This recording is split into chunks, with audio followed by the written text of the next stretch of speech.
Hello mga ka-white noise, ngayon nga pala ang ikalawang araw ko sa trabaho ngayong 2024. Abangan niyo po.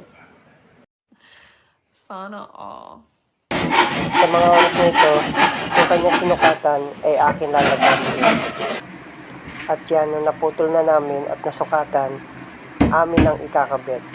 Ayan, at i-screwan ko na yan sa may dingding.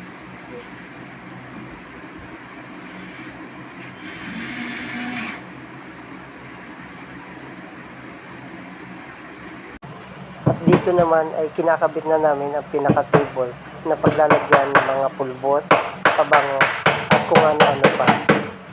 Kailangan maraming pako para mas matibay.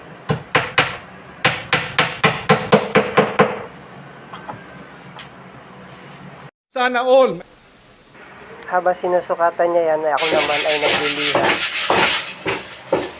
Ayan, kailangan pabilugho yan para hindi masakit o hindi makasugat o makahiwa sa hawak nito.